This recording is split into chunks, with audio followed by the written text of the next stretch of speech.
So we have a quorum established. We'll go ahead and start. Monty, hey Monty. Hey, sorry I'm late. No, that's all right. You're right on time. Sorry. We'll go ahead and start the meeting with the Pledge of Allegiance, and then Kim will read the board statement. I pledge allegiance to the flag of the United States of America and to the republic for which it stands, one nation, under God, indivisible, with liberty and justice for all. On the Texas flag, I pledge allegiance to thee, Texas, one state under God, one and indivisible. The board mission statement: through high expectations and equitable opportunity, TMISD will focus on the whole child by providing a safe environment and high-quality curriculum with diverse and enriching experiences. All righty, do we have any public comment? No, sir. All right, so we'll jump into the meeting here. We'll start with the budget presentation. Mr. President, members of the board, we have two new additions to the board. We have the Chief Academic Officer that'll be attending all board meetings, Dr. Sham. And we have the Executive Director of Federal and Special Programs. So we're looking for new furniture, a new table or something. So we can, but for the time being, they're right there. So Awesome. I think we have some really good news regarding a budget for 25-26. And having said that, I'll turn it over to Mr. Carroll. I'm giving you some handouts. I just wanted to tell you what they look like. Start the PowerPoint. We've got one that's landscape like this. That's just kind of a summary of all the positions that we're currently going to fund in next year's budget. The top one is the general fund, and then there's a line there in blue. Those are currently the positions that are paid out of federal funds.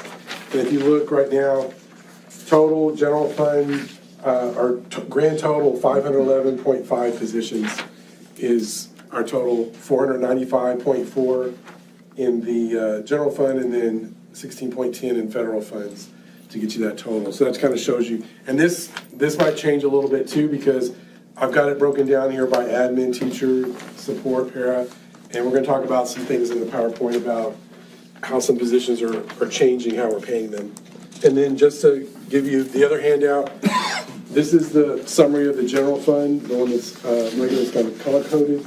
This is the one that's going to show us every presentation. You'll see the first column is what I call the base budget, which is basically last year's beginning budget, the 24-25 beginning budget. So everything's going to go back to the base budget, and then I'm going to talk about what our proposed changes are through the years, through this budget process. So I'm going to talk about the changes that are in the middle column tonight, and then show our adjusted preliminary budget. And then if we have another workshop or another thing, then that column will become the first column, and I'll keep tweaking salaries, I'll keep tweaking, if we add raises, if we keep tweaking reductions. Any changes that happen on that, you'll see how they go. Page 1 is revenues. That'll show you broken down by local, state, and federal revenues in the general fund. And then page 2 is what I call the program. Those are the campus programs. That's the campus budgets and all the special programs. And then page 3 is what I call department. And that's more, that's where my budget is for the business office, different areas of that. We're all related to the campuses, but this is more across the board department. And then page 4 is the one that's got all the payroll. So keep in mind, page 2 and 3, those expenditures, those don't include any salaries. All the salaries are lumped up on page 4, broken down with stipends, and then all the expenses that come with salaries, overtime, and then all the other benefits, Medicare, workers' comp, health insurance, all those things. That's what's on page 4. Now, that's not to say there's not any payroll in page 2 and 3. Any tutoring might be included in a program budget. Another example is like athletics. They have game workers, so that's some payroll that's included in the athletic budget. So there is a little bit of payroll, but it's what you call either extra duty or extra things. All the salaries, though, are going to be on page 4. So that's just kind of summary of what the general fund looks like. and I'm gonna go over the changes and where we are so far as the numbers we have, going forward, of course, that are gonna keep changing. And then I gave you a copy of the PowerPoint that you have that's gonna be up on the screen. And just start, talking about, we talked about the revenue assumptions for next year. I'm gonna use the 24-25 ADA. Can we make notes on this? Can we keep this? No, that's yours, yeah, that's all for you to keep. We did submit our summer submission last week. They extended it, I think tomorrow is the new deadline, but we submitted the summer ADA last week. So that's what's gonna, once TA gets all that data, then they're gonna settle, then I'll know how much money we're gonna get for 24-25. I'm using those numbers for 25-26. The only thing I changed was dual language. We're gonna add third grade. We get a little bit more funding for the dual language kids, so I'm projecting, that regular bilingual kids are gonna drop, and then the dual language kids are gonna increase in the third grade classes that we're adding the dual language program to.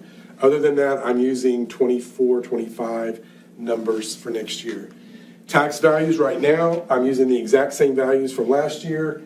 I get the certified values. Hopefully, the appraisal district's supposed to give them to me this Friday, and hopefully they'll give me the right information, because as soon as they give me that information, I've got to go online to TEA and fill in a survey to TEA what our values are, so they can calculate and send me back and tell me what our tax rate's going to be. What was our ADA last year?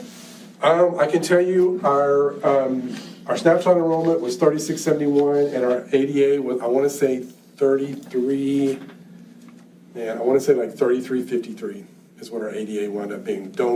I might be off a little bit, but that's really close. Okay, thanks. I will tell you our refined ADA was very, very close to what it was the year before. Our attendance did not, our snapshot enrollment was up 35 kids. Our enrollment was up, but our attendance was just a fraction up from the year before. And then I'm always, my rule of thumb is I use a 98% tax collection rate when I calculate estimated tax revenues. And then, of course, the variables, once I get the appraisal district values this Friday, and then I'll fill out the survey. TA will tell me if our tax rate gets compressed any further. And then also, actual collections, what we actually collect. I will tell you, I'm pretty spot on this year, tax collections for this past year. So hopefully we'll have another similar year. And then just talking real quick about revenue changes. And if you look on page 1 of the color handout that's not landscape, letter. Right now, I don't show any change in property taxes because I went back to last year's base budget. So I'm using the same values, same certified values, same comptroller values. So I'm not showing any changes in that. That number will change once I get the certified values. State revenues up $4.4 million from the previous year, and I'm going to talk about a little bit where some of the extra money's coming from in a bit. Investment earnings, I am going to scale that down. I didn't hit investment earning budget this last year, and I guess as our fund balance has declined, I don't have as much funds year-round to invest. So I'm taking investment earnings down $100,000 to be more realistic what I think I'm going to collect. I increased the Chapter 313. I think we still have 2 more years where we're going to get $100 per ADA from our 313 project, even though they haven't ever opened. I adjusted that a little bit because our enrollment's going back up, so our attendance is going, so hopefully that'll go up a little bit. I'm drastically reducing the max SHARs because they continue to change the rules on that, and we're just not going to get as much funding as we normally get. So I've reduced that a little over $400,000. And so right now, just as of today, these numbers will keep changing, revenue numbers will keep changing possibly. But right now, tentatively, we've increased revenues almost $4 million from last year's base budget. Great job. And then let's talk about the new revenue. We've talked about some of these things before, but part of what's increasing that 4.4. Obviously, we know the what's it called, the basic allotment, they increased, I think, $55 a kid. And then a big chunk is what they're calling the regional insurance allotment, that's the coastal bend. I'm putting in a flat $1 million. It's kind of a convoluted formula. Confession, Omar doesn't have that calculation in his template yet, but I know from talking to Tazbo and everything, I'm hoping we're gonna get a little bit more than $1 million, but that's kind of a placeholder right now. I know we're gonna get at least $1 million. I'm hoping it's gonna be more than that once they finalize the calculation. There's another thing in there called the basic cost allotment. For that calculation, we're gonna get almost $400,000 extra for that. Here's the big one, the teacher retention allotment. It's only 1.7, but, and I'll show you the counts here in just a bit about the number of teachers that I think that it's all gonna boil down to, the PEIMS code for a teacher is 87.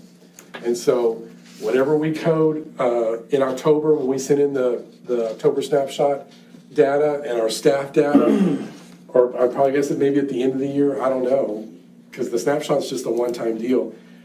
Whoever we reported as an 87, a teacher for more than 50% of the day, we will get the $4,000 for the third and four-year experienced teachers, and then 5 and up, we'll get the $8,000.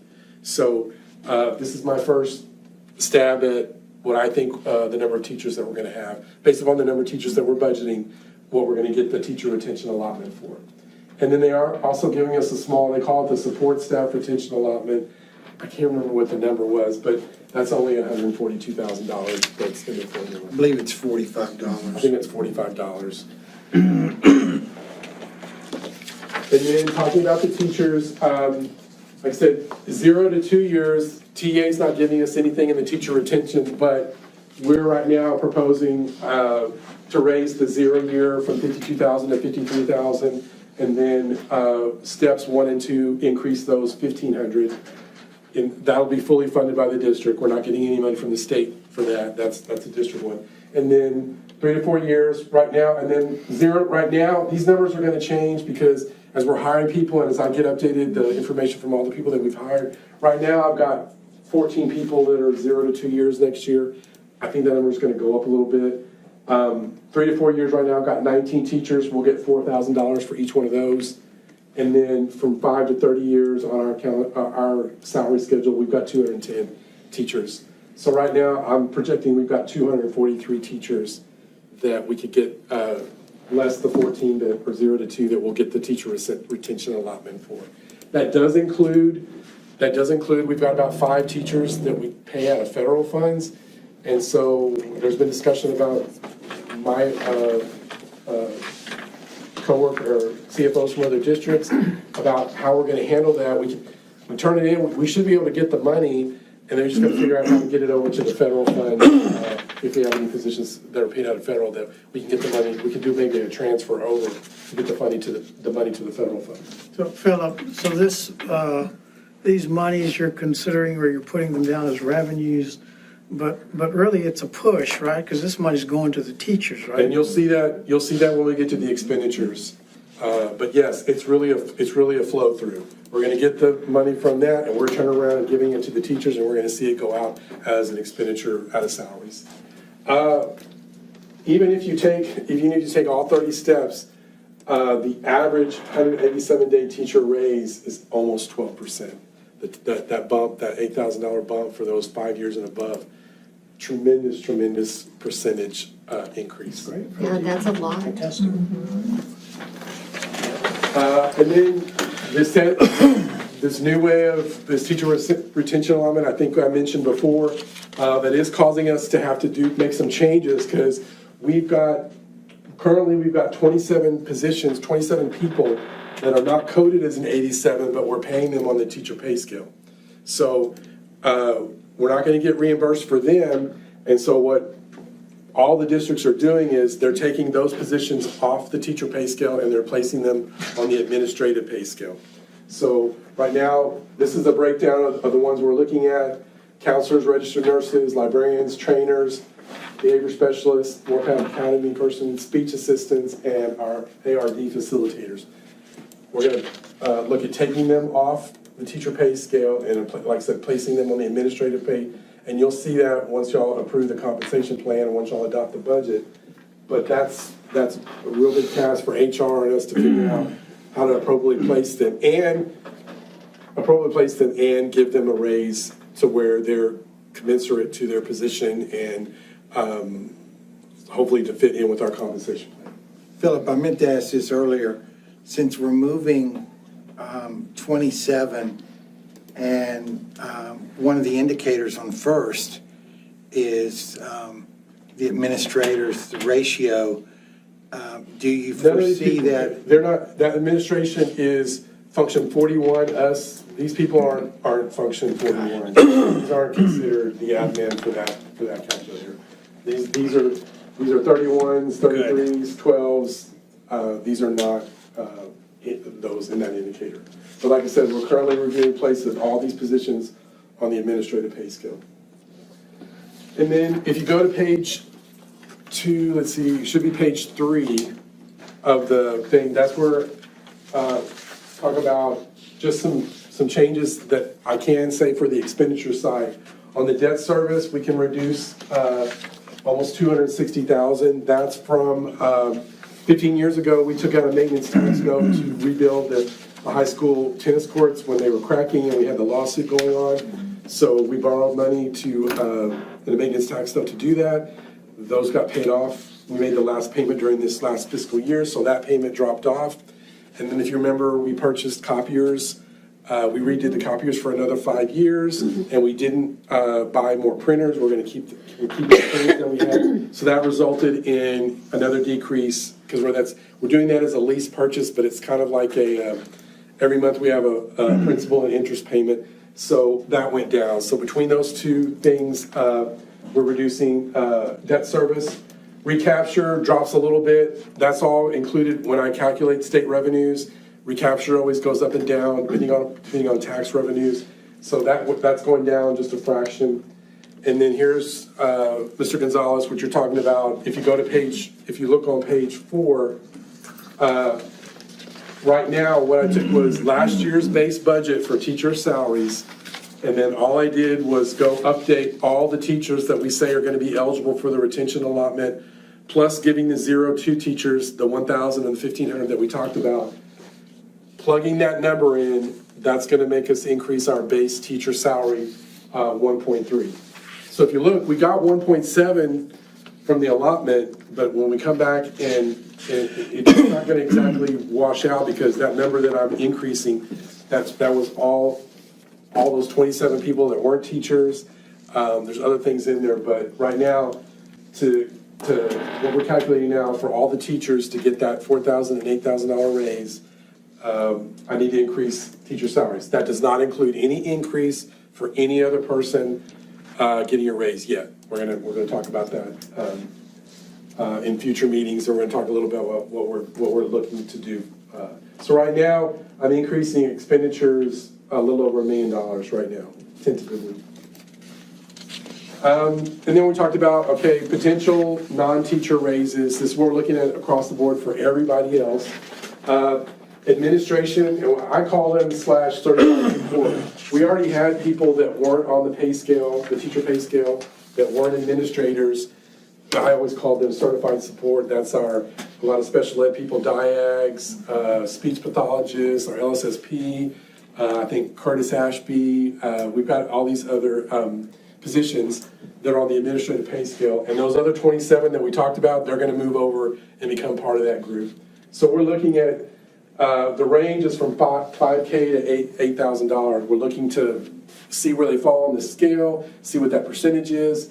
That's what we're looking for that group. Paraprofessionals and clerical staff, we're looking to, across the board, 3% of the midpoint of whatever pay grade that they're on. And then maintenance grounds, custodial bus drivers, we're looking also at 3% of the midpoint of whatever pay grade they're on, plus they're the lowest paid, plus we want to give them 50 cents an hour on top of that, because they're the lowest of the low of our paid employees. Right now, the lowest is custodians, start at $13. We're hoping to raise that to $13.50 plus the 3% the midpoint to raise that minimum up.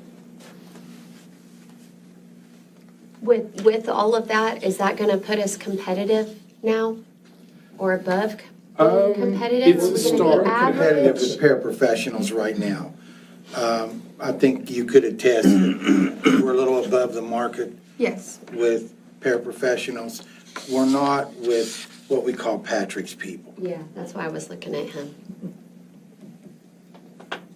And And as, why are we not competitive? How far for off them? are we? We had a $3.5 million deficit 2 years ago, Right. and we haven't had any additional revenue since 2019, except for what we're anticipating this year. So like she was saying, how far behind are we from everyone else?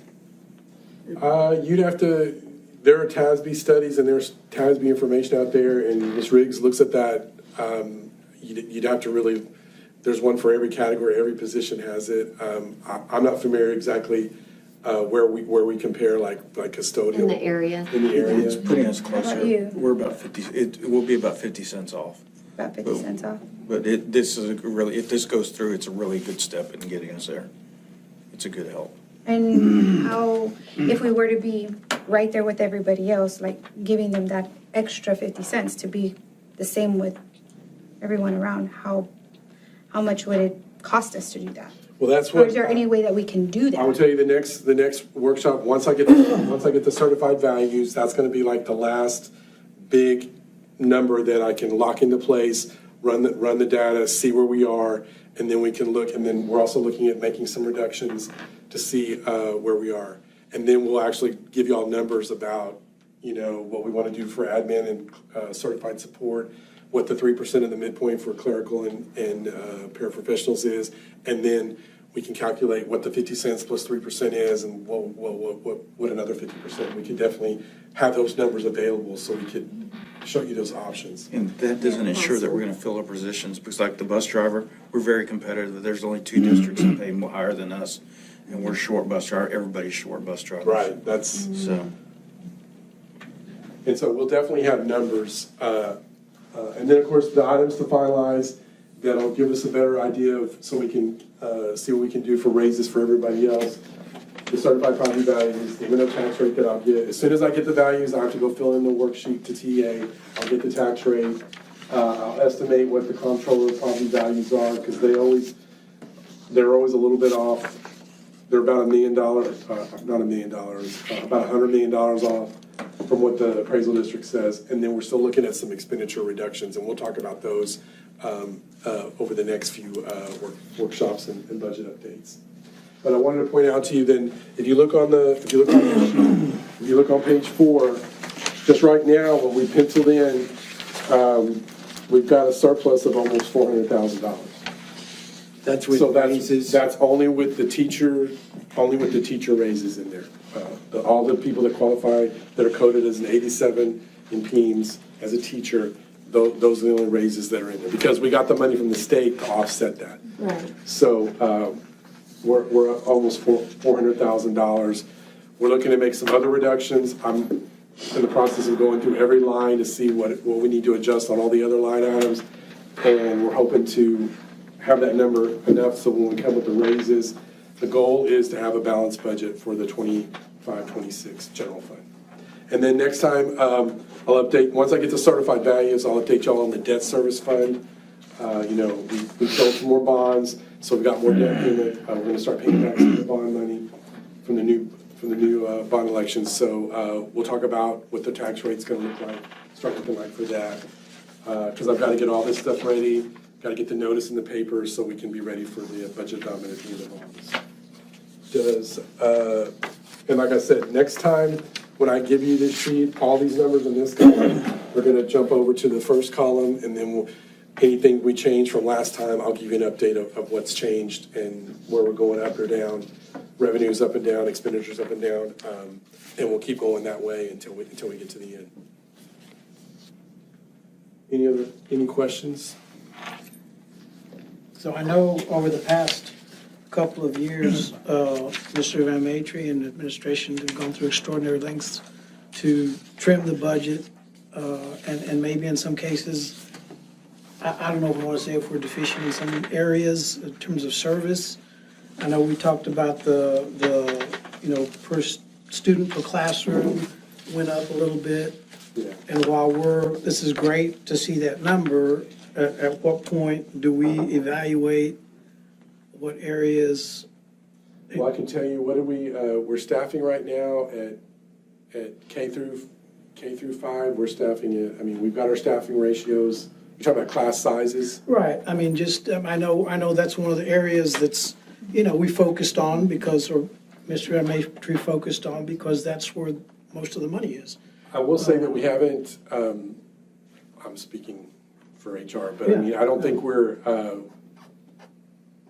definitely not pushing the, going above the 22-to-1 for the K through 4. Right. And right now, in the last 2 years, we've cut 53 positions. So I do know at middle school, they've done some things where, there's teachers that teach both. Before, you only taught 6th grade. Well, now we've got people that they share, they teach a little bit of 7th and 6th, or they teach 7th and 8th. And so we've really streamlined.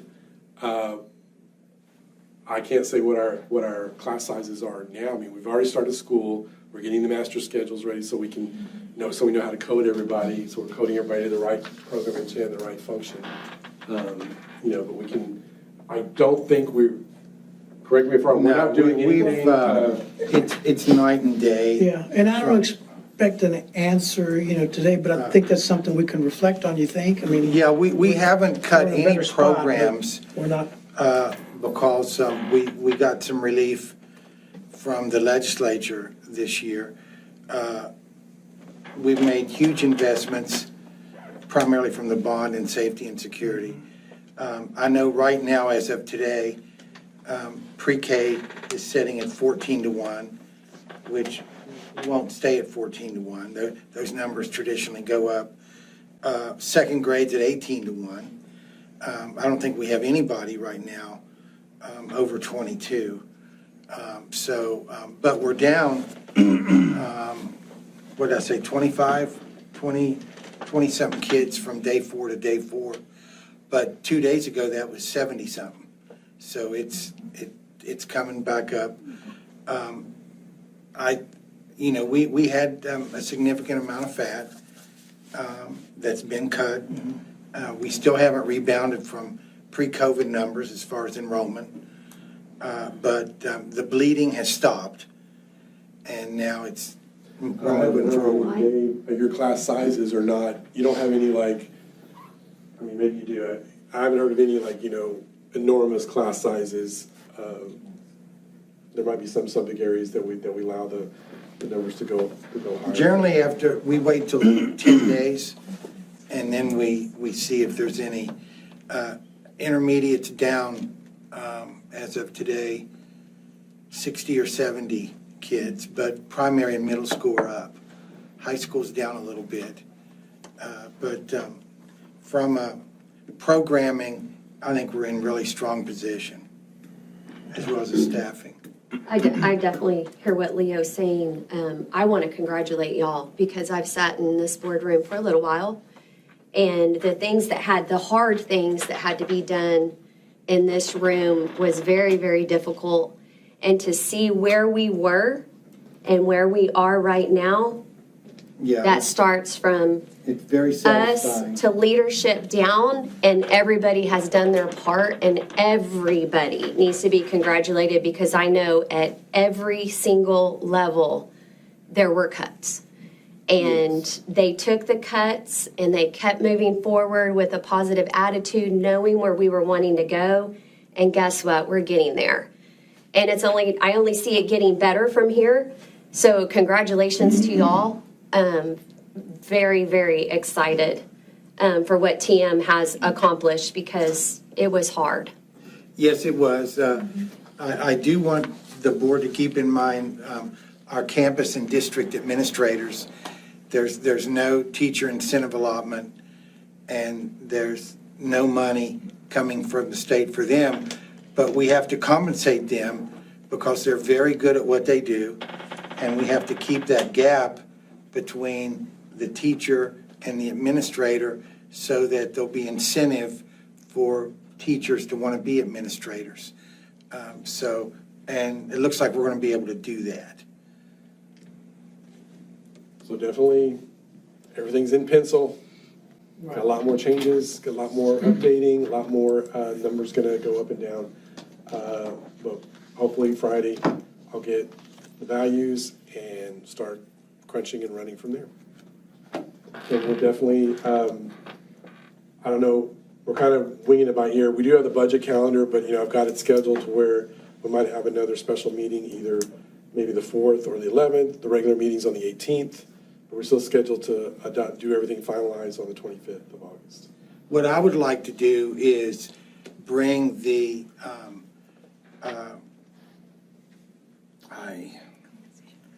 the budget, the salaries, the increases, The compensation. compensation plan, thank you, to the board on the 18th. And see if we can get that approved so that we can advertise.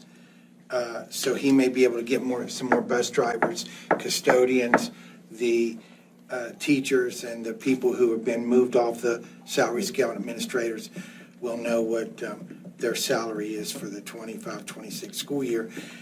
And then we'll definitely have to have another meeting after that, primarily because of publication requirements to get stuff in the newspaper before you can actually adopt a budget and set the tax rate. I really don't know what M&O is going to look like. That's determined by the state or INS. That he'll be able to determine that I based can on just when tell the you value. that off the top of my head, normally, now we're starting to have to pay back from the new bonds that we sold from the new bond election. So I do know our bond payments, they were right at $7 million. They're going to jump up to $11 million as we start paying back some of the new debt. So the rate will go up like we thought, but it also depends upon the values that we get. That's what determines the values. That's the one we set based upon what our payments need to be. So you'll get updated on that at the next meeting. And then remember, because you'll be adopting the food service fund, the debt service fund, and the general fund that we talked about today on the 25th. All right, anything else? Really good job. Thank you. Nice, thank you, fellas. That was information on it. Yeah. All right, so the next item on the list here is discuss and consider student athletic insurance renewal. Mr. Carroll? This is the annual renewal. We provide student insurance for, and it covers, it's not just UIL, any student activity, if a kid gets injured while they're involved in any TMISD activity, which obviously includes all the sports, but it includes ROTC, it includes, any activity, if any group's out doing anything, it's what we provide. The price is exactly the same as we got last year. We also add the little thing for a catastrophic injury, and it renews on August the 1st. So this is pretty much boilerplate, no increase from last year. It's a great thing, I think, that we provide. Kids, the trainers are the main ones that handle this because obviously they're aware of all the athletic injuries, but it's available for anybody that if they get injured. And we talked about it before, if the parents already have insurance, this can be secondary. If they choose not to use their insurance, then this can become the primary if the kid gets hurt. But So it's offered to every student or at Well, the it's- parent's expense? I'm just trying to understand. no, this is, the district pays for it. Where the district we provide this policy, and it covers all kids, all TMISD students while they're participating in a TMISD activity. Oh, okay. So it's no cost to parents. Now, this company, as kind of a perk, they do offer very low-cost accident insurance. They usually give the pamphlets, and I hand them out to the campuses, and that's 100% on the parents, but that's just something that we do for them. But that is paid for by the parent. If you want like 24-hour accident insurance for your kid, it's really, really reasonable. It's less than $50 for the whole year, and it'll cover any 24/7 anything for your for your minor child. And this one is like, it's when they're playing some sort of sport. If there's with us. any activity, Any activity. any sport, any TMI activity that they're involved in, if they get hurt, they can file a claim through this insurance. Like I said, the premium is exactly the same. We're in the second year of a guarantee. That's good. All right. Any other question? Mr. President, members of the board, it is the administration's recommendation that the board approve the annual renewal of student athletic accident insurance plan coverage as presented, effective August 1, 2025. I'll make that motion for the renewal of the student athletic accident insurance plan coverage as presented effective August 1st, 2025. All right, motion by Kim. Mr. Chapa. Chapa second. All those in favor? 1, 2, 3, carries 5-0, right? All right. Next item here is discuss and consider the natatorium roof replacement change order. Mr. President, members of the board, we don't like change orders, and we were gambling with the guaranteed maximum price that when they uncovered the roof, they had taken several samples, and the samples gave us optimism that we wouldn't have to replace the roof, but unfortunately we are, because we can't afford to invest over $8 million in a rebuild and have it leak. So having said that, I'll turn it over to Mr. Hernandez. Mr. Board President, members of the board, good evening. As Mr. Van Major said, that's correct. In January, we came for the GMP of about $7.3 million. It had some bid alternates in it, a full roof replacement, full brick replacement, some exterior lighting, additional bleachers, and we had to decline those so we could stay within budget. The roofing consultant had pulled core samples, and the core samples indicated that we probably needed a new roof, but that we could do repairs, minor repairs for about $150,000 to keep us in budget and extend the life of the roof another 5 or 6 years. Beginning early last month, they've been doing demolition, pretty much all the demolition's completed. They started taking out one of the skylights up on the roof and peeling the roof back, and the roof deck was in much worse condition than what, y'all had the photos in your back. Yeah, we have There's a couple They're more in here. photos in here. So when they started peeling it back, it was much more serious. They had the roofing consultant come and look and give us recommendations. Again, we could spend money. It'd be more than $130,000 to do repairs to the existing roof, but it would only buy us about a year or two. We'd be having to shut down the natatorium again and do a full roof repair in about 2 years. The best recommendation is to go ahead and do it right now. You approve it tonight. It's going to delay the completion of the natatorium. Was originally for October of this year. With this roofing, it's going to push it to about December of 2025. So, Get everything. Sorry, go ahead. Go ahead. No. Okay. I was just thinking about All something. right. Go ahead. So the completion date of that. If you notice on the pricing breakdown sheet, it lists all the pricing and everything, but there's we put in an owner contingency for unseen roof structure. When you're in the natatorium, if you recall, you can see the beams across the top. We can visually inspect those from the bottom, and they all look in great shape. However, when they remove the roofing deck top, the top of those structures may be, there may be some severe rust spots. And instead of having to stop construction, come back with another change order to repair that, we're putting in a $75,000 contingency. That way, if something needs to be repaired, it can be repaired immediately and not delay the project. My hope is that you're going to see that $75,000 back into our budget, and that the Fulton will also be giving us a $20,000 contingency credit, so we should be getting about $95,000 back. But it's there just as an emergency and to not to delay the project any longer. There's also a $200,000 contingency that we have in the natatorium budget that we will apply to offset the $960,000 change order.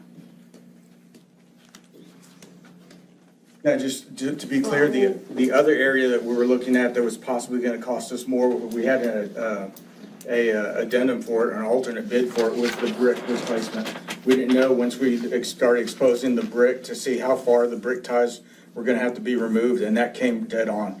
They've already done all the demolition, they've peeled it back to where it's good, so there won't be a change order for the brick, all that. So there shouldn't be any other additional surprises. This exposes everything that we're gonna do in this project, so there shouldn't be any additional change orders. Well, one, we've got athletes out of the pool right now, right? So our goal would be to get these athletes back in the pool as fast as we can because these kids go to state. The other thing is we need to do it right from the beginning and not just patch it to where we've got 1 or 2 years and we've got our athletes back out of the pool again. We're pouring so much money into this and the community has said yes to a bond to fix this. We got to make sure we do this right so that these kids are successful because of it and we don't have our buildings falling down. So that's just my comment. Mr. Menace, you had a question? It was basically that. I was like, I mean, it's pushing it back, but we need to do it right, but kind of hurry because our kids need to get back into the pool. And then in the meantime, what are our kids, where are they going to practice? Like, I was thinking about that, but then I thought that's not part of the They're not in the budget. water. That what's that? They're not in the water right now. No, Yeah. they're not even practicing like Well, somewhere else? they can do other things, and swim season really starts September 1st. We'll make a contract with either CCISD or Cal Allen for a place for our kids to swim. For them to practice. Mr. Gonzalez? you- Yeah, you say we've got like 300,000 in contingencies that's gonna 200. help buffer. Yes. Well, and the And- 75 and the 20, yes, right? That's correct. Where's the other 6, and we probably gonna It's maneuver gonna that around? it's gonna have to come from interest income. Okay.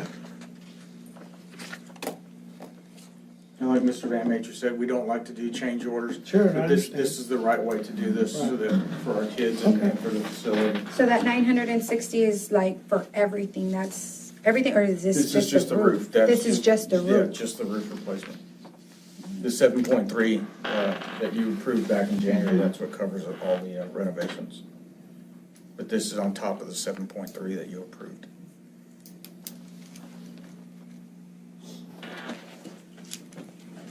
Anything else, anybody? Mr. President, members of the board, it is the administration's recommendation that the Tolosa Midway ISD authorize Fulton Construction a change order in the amount of $960,582.48 for the roof replacement of the natatorium as presented. Motion. I'll make the motion. Deal. I'll second that. Kim, second. All right, all those in favor? Carries 5-0. Thank you. Thank you, sir. The next item is discuss and consider the first reading of proposed updates to policy FNCE local. Mr. President, members of the board, since you received your board report, there's been a TASB change in the updated policy. As you know, the state of Texas passed legislation regarding cellular devices. It has 2 prongs. First prong is students may not use cell phones during the instructional day. And the second prong is school district must adopt and enforce policies that limit or ban device use during learning time. This is a TASB recommendation policy change to align with the law. This will be first of second readings. Between now and the second reading, we will be visiting with students, we'll be visiting with parents, we'll be visiting with administrators to see what kind of common sense policies and regulations we can implement that follows the law, and we'll bring those to you. But we're at the beginning of those conversations. But this sets us in line to make sure that we have both policy and admin regulations ready to implement by September 1st. Okay. Pray for us. Can I make a comment about this? Absolutely. So I went to dinner with my kids and their kids, their friends. And I was getting pounded on this, of course, because they're teenagers. And so we started to talk about it. And I set it up for them as I just wanted to know how many times their phones went off during one class period last year while they were in class. I said, be honest with me, one class period, 15 to 20 times. And I said, really? I said, well, let me flip it on you. I said, one, what if your teacher's phone went off 15 to 20 times and interrupted your learning time? And then I said, because your phone is going off that many times, how many times have you interrupted your teacher or interrupted your mind of learning what your teacher's trying to teach you? And it was silent at the table. And they understood what was going on. Their biggest remark was, can we please have them at lunch? So that's all I'm going to leave you with. I used to go to high school lunch. I don't know many times I'm going this year. But I've had 2 or 3 conversations with classrooms just in 4 days, and I think they're stunned that we're even having these conversations because they're so attached like we are to our cell phones. I think we really have to educate our parents regarding them getting a hold. We also have the safety factor that we have to understand that's very important. I will tell you this, informally talking to teachers, they're really for it. So were the kids when I talked to them, because they understood that teachers are being held responsible of whether or not they're learning, and a device should not stop that learning process.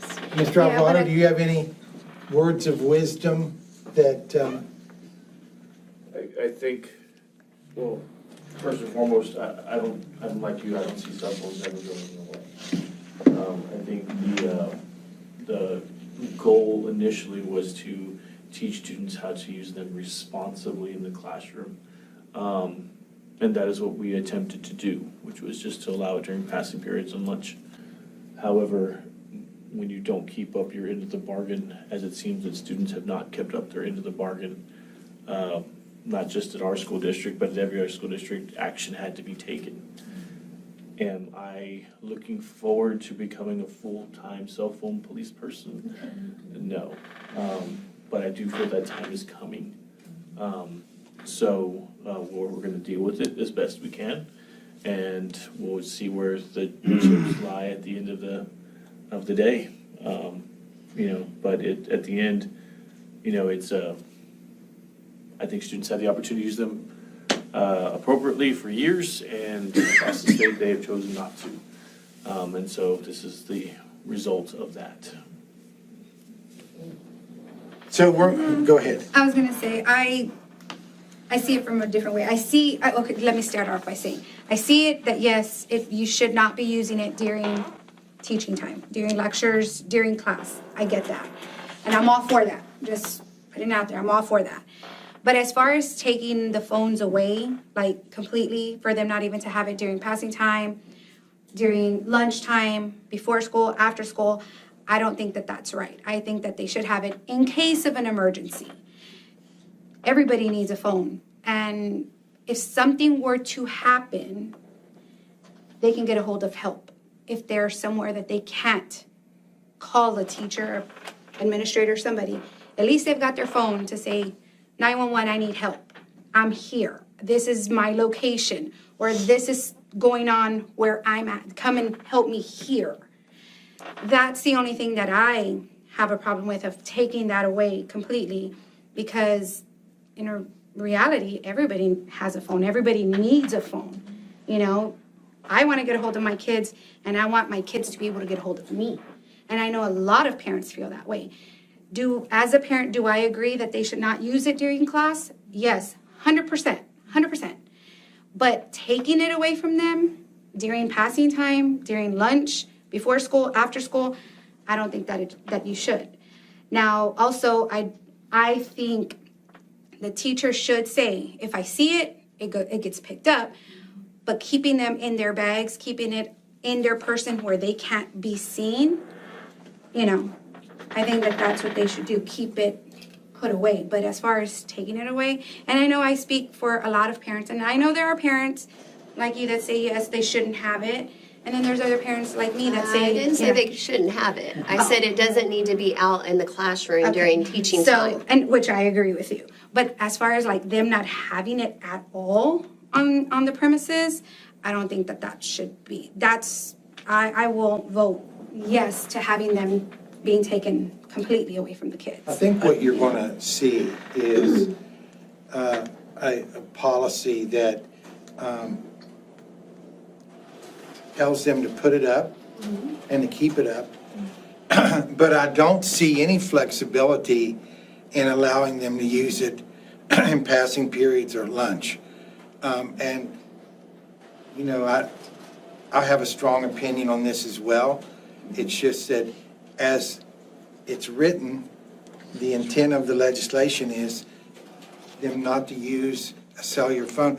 There are exceptions. I think there's a medical provision that would give an exemption.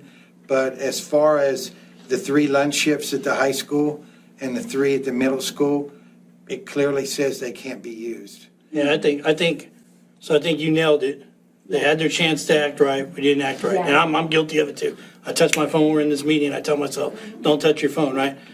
But I think to say that they need it is a big statement, because I think we all feel like we need it, but we survived many years of school without But phones, nowadays- and we had emergencies, and we had all that stuff. We even have, now, teachers have cell phones that they can use to make calls to 911, right? Students have much more oversight now than we had, and I agree, I think it's more of a comfort, knowing your kid has a phone, you can get a hold of them. I get that 100%. But to say we need it, I think is not realistic. I think people want it, but to need it is different. But it's a huge change. It's almost impossible to police. I mean, that's where I worry about for y'all is trying to police. We tried to police it at my work, and it's like I having think their you'll need shirt. boxes of It's like when we Uno used cards to now make 'em and cut their shirt this tails. kind of stuff, and bring communication back and fun for the kids at lunch. Maybe they can start communicating instead of being like this all the time. So maybe some Uno cards. I also go back to, this is going after the exceptions, not the norm, right? I would tend to think most kids act right. I give them the benefit Yeah, of without that. a Most doubt. kids, and I'm guilty of texting my son in the middle of the day when something I think about, and he's at school, and I should be better at that. But I think we're going after the smaller minority with a big rule that's just gonna make it harder instead of. But also another thing, I'm so sorry. No, go ahead. Another thing, everything's electronic now. Even their learning, they don't even have books. Like everything is here or here, you know? And when they're doing something here, they're also doing something on their phone, like figuring things out at the same time. So it's kind of like, it's like we're telling them not to be, you know, online, you know, electronical stuff, but yet at the same time, they're not learning the way we did. They're not going by a book, you know, they're not going to a library and checking a book out to do, you know, whatever. Everything is Google, everything is online, But everything it's is still a computer. book, and the calculator's on your phone, it used to be on your desk. I mean, Exactly. the But that's tools what are I'm still the saying. same. But what I'm saying is, if we're changing back to like, you can't have that, then we should be like, okay, you know what, let's get books for everybody. Let's open up the lockers, let's go, if that's what you want, to go back to the way it was back then go full force with it and take away the phones, take away the computers, take away all that, and let's go I back to think there's books, good, you know? there's good technology and there's nuisance technology, and the phone is a nuisance technology. It has good tools, Some of these but phones it's are not pretty any like different than the computers. landline that we have. It's not any different than all those things. But I hear what you're Yeah, saying. it's And kind it's of, not just our school, it's every school in the state of Yeah. Texas. So. yeah. I'm sorry, Mr. Chapa, what were you gonna Yeah, say? I want to make sure that we support administrators. Absolutely. And I want to be able to have it just plain black and white. I don't want any gray, because it's very difficult for an administrator to try to please Yeah. everybody, whatever. But when you have it in policy and it says, look, it's in black and white, no phones. When you tell that to a parent, there's no ands, ifs, or buts. I mean, I'm sorry, I'm sorry, but this is it. This is the law. Black and white, no gray at all. I mean, to me, that's going to be the biggest thing for administrators, to to try to keep up with all this. To me, make it just black and white, just as simple as can be. I'm sorry, parent. I'm sorry. I gotta take up your phone. It's gonna cost you $500 if you want it back. If we're gonna make that, I want $500 or maybe $1,000. The general fund is going way up. Starting story. The general fund. Yeah, but anyway, getting back. Just joking. I think that we need to keep administrators, where it's easy Supportive. for them to, when they talk to parents. I agree. I loved it when I saw it in policy, and I would tell the parent, I'm sorry, man, but this is what it says. Don't get mad at me. Don't talk to, board members or whatever, but I said, this is what. And now here you are, a board member. That's not a board member. Well, it's the state now, so. Yeah, this is state. This is not even us, so. But I just want to make sure that we. I do think that education to the parents and everybody being on the same page, I mean, I don't even know if maybe even going a step further for, and maybe y'all have already thought about this, but the policy being signed by a parent and student so that everybody is aware That's a good idea. that this is being enforced by the state of Texas. This is not coming from TMISD. We're strictly following the law, and this is the policy being put in place, and this is what's going to happen if you don't follow it. And Once we determine regs, then we will have a big community meeting, and hopefully we'll get a good turnout so we can communicate even further. And then we'll go from there. But September 1, it'll have to go in, and it's a good time for us because we're coming off of an intercession. And we can start fresh after the first intercession. I debated whether to accelerate all this and have it ready to go for last Wednesday, but it was just too compressed. I didn't think it was fair to anyone to try to rush this big of a change. It's gonna be a big withdrawal for everybody, parents and students. I agree. Yep. Cause I'll be honest, I like to be able to know where my son is, It's kind of scary for me to know where my son and my daughter is, And that if they need something, it's easy for them to get a hold of me. So that's gonna be hard to let go of. And I know a lot of parents are gonna feel the exact same way.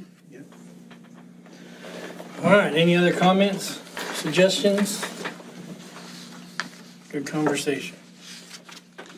Mr. President, members of the board, this is considered the first reading of the proposed update policy FNC local as presented.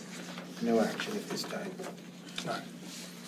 The next item on the list here is the TASB Summer Leadership Board Debrief. Seems like a long time ago, right? Sure does. Yeah. I'll start. I'll say I was blown away.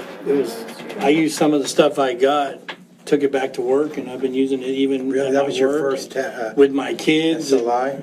Yeah, it was really interesting. It gave me, again, I think I say this enough. I try to say thank y'all for all you do, but it gave me even more wow, what administration and leadership does, teachers. It's just mind-blowing how special people they are with the limited resources that the state allows us. That was another thing that blew my mind is the state it's just not where it needs to be. But for me, that was it. It was great with the team too. I think we had some great conversations over dinner, even just sitting in the lobby. Your presentation was awesome. That was, yes, that was presentation cool. was I very good. thought you knocked that out of the park. So Thank you, I had fun with it. that's my view on it. I did, I enjoyed it. Yeah, I agree. I'd say the same thing. I think the legislative update was really nice. It kind of recapped a lot of the education changes. They did a good job, I think. TASB did. We heard a lot of the things that Philip has talked about as far as the revenues and things that are changing. So that was a good deal. It's good to see people and ask questions of other board members and administrators, how things are done in their area. and it's always nice. Networking. Obviously, yeah, yes, exactly. Important. Exactly. So, anyway, good, thank you for allowing us. Yes, thank you. Oh, yeah. Thank you. It was really, it was very educational for me. I learned a lot, and being there and hearing everything, it was just like, it really was mind blowing. I see things from a different view now, and it was good, and I loved getting to know everybody on this board and hanging out when we could hang out, when everybody was still going to their own classes, and then we'd kind of meet up, and it was really, really nice. I thought it was good. I enjoyed it. I hope we have more like that. Yeah, for sure.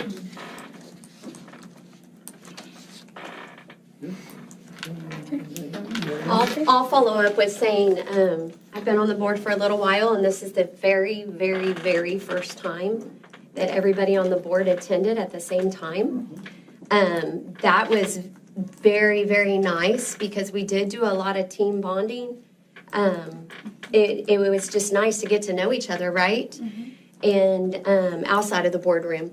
So I really enjoyed that, really got to know everybody better. And the classes are always good. I mean, your presentation was great. I went to a lot of the ones that the lawyers were putting on, just about legislation and all of that kind of stuff, and that was very eye-opening. And it was nice to finally see legislation in the state of Texas actually do something for our teachers. It's been a while.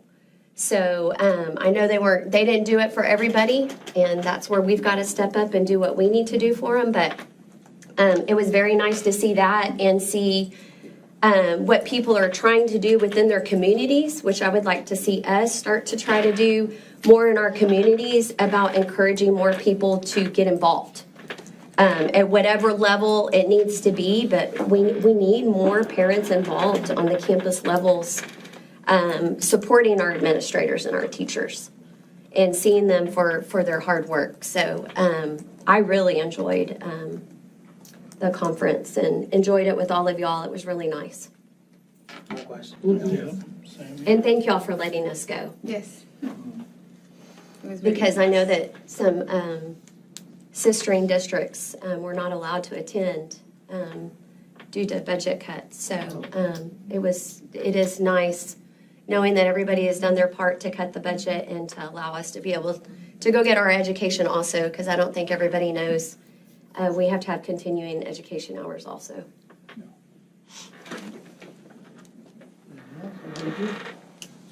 All right, that was debrief only, no board action. The next item here is discuss and consider approval of consent agenda informational items. Number one, check payment register.